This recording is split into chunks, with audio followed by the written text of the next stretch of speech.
Hello everyone and welcome back. So today we have a quick little video going over joints.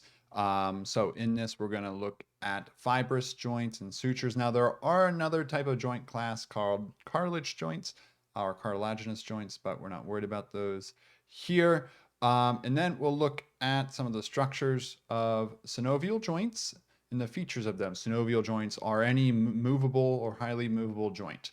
And then we'll look at the 6 types of those synovial joints. So not a ton to go through today, but I just wanted to keep the joints together as one little video here. All right, so here are fibrous joints, and we're mainly focused on sutures because we just talked about the skeletal system. Remember, sutures are only found in the facial bones in the skull. All those bones are fused together. So that's a fibrous, imagine like forming a stitch between all of these bones right here. It's almost like stitching. They're sutured together with fibrous connective tissue. So that's what a suture is. So these lines they form are called sutural lines. Now they could be called like the coronal suture, frontal suture, and things like that, or sagittal sutures. But oh, ice cream truck is driving by right now. Some other, just to talk about the sutures a little bit more here, they're not fully sutured when we are young, when we're babies. So, as you know, a baby skull has room to grow and to expand yet and is a little softer a little bit. And there's these larger areas called fontanelles in the skull here, like the mastoid fontanelle, anterior fontanelle, and that gives the skull and the brain space to grow. If you ever saw those images of hydrocephalus where the baby's head looks massive, almost like an alien, because fluid has filled the brain because cerebral spinal fluid couldn't drain, and then you usually see a shunt where they are draining it. That is because the skull can expand. And that's a good protective thing because that force doesn't push down on the brain. In adults, when you're fully sutured, that force pushes right back down and can cause cerebral damage. Now, this image here does show 2 other types of fibrous joints here, such as the one in between the radius and the ulna, and the tibia and fibula have it too. It's called a syndesmosis. The interosseous membrane between there is another example of one. And then here, all your teeth are held in a joint called gomphosis, found in the gums, is how I remember that one. Also known as your periodontal ligament right there. But that is a joint. And then we get to the main part of this lecture. It's on synovial joints. So synovial joints are filled with a fluid called synovial fluid right here. Synovial fluid is made by this synovial membrane right here. So synovial membrane secretes synovial fluid into that joint. Think of synovial fluid as the lubrication, the WD-40 of your joints per se. And so it makes it so your joints and all your bones move and they move freely. Now, of course, there could be air bubbles and things like that. You can get some creaking and popping, and that's perfectly normal unless it's happening over and over and over again, or it's pain. If you're getting that stuff and it's painful, then it could be an issue, and ankylosis and things like that could be occurring. So at your bone ends, you have your articular cartilage that's made of hyaline cartilage right there. So that's also another protective function. This is just a generalized synovial joint. And then you have the articular capsule, which comes around and then seals that joint off. So these are separated from the environment too. So any joint inflammation and things like that can get very painful because then you get pressure pushing in this region. So osteoarthritis, rheumatoid arthritis, all those different forms of arthritis or joint inflammation can cause a lot of pain and immobility as a result. But the big part is you produce synovial fluid, and these joints are movable, and they can move in different ways based on how those bones articulate together. And so here are those different ways they can move. First one we'll go over, we'll just go ABC through this, is a pivot joint. Like, what was that from Friends? Pivot. Exactly that. So you have a single axle in the middle that pivots. When you go like this, that's a pivot joint rotating around like that.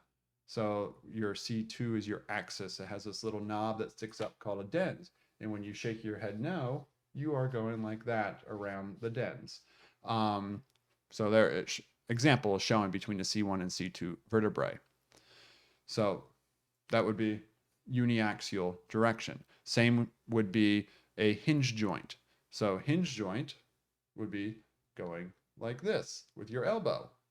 So like a hinge going one direction. And it's kind of locked in there. It's kind of like a cylinder in a trough. Is how you kind of describe that. Um, and then you have a saddle joint in your thumb. It's a unique one between your trapezium carpal and your first metacarpal and your thumb right there. So right there, your thumb kind of just like sits down in this little saddle joint. You can feel like the little popping it can do right there. And it's just, so a saddle joint, you have a saddle and then the bone goes down into that saddle. So it kind of locks it in a little differently. And it's the only place you find a saddle joint. And then a plane joint, you find plane joints between your tarsals down here, and you can also find them between your little carpals up here. So these are bones that when you move your wrists like this and whatnot, they're all sliding and gliding over each other. So just plane joint, like moving on the same plane is what that means. And then a condyloid joint is where you have a rounded structure. It's not a ball and socket, and only a biaxial range of motion, meaning it moves in two directions. Your good example here is between your carpal bones, your radius, and the carpal bones of your wrist is the one it's talking about, actually. So you can move this way and that way, and then you can move this way and that way.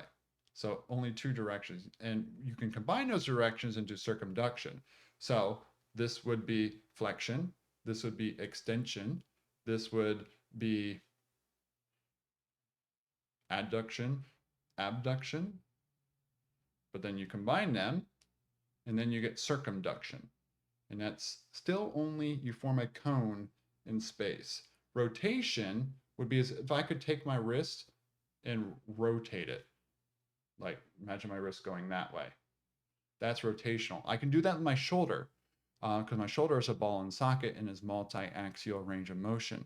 So circumduction, only two axes, biaxial. Fingers, this is also a condyloid joint right here. Again, up, down, left, right, and then you can do circumduction, but you can't rotate your finger. You rotate your wrist like this, which means you're rotating your forearm, but you can't spin your finger without spinning the other ones. So for that, you have to have a ball and socket joint. These are the most mobile joints. Abduction, adduction, flexion, extension, and rotation. So think, shoulder going up, back, out, down, and then you can rotate your shoulder. You can rotate in, you can rotate out. That's that rotation part I was talking about. You can do that with your hip too. So your glenohumeral joint on your shoulder and your hip joint down here are your two big ball and socket joints. And of course, you have joints all over your body. Anywhere one bone articulates with another bone, you form a joint. But that's all I wanted to go over today. If you have any questions on these joints and whatnot, please let me know and I'll be sure to answer your questions. Alrighty, hope you all have a great day and good job on getting through all the videos in this module. All right, bye everyone.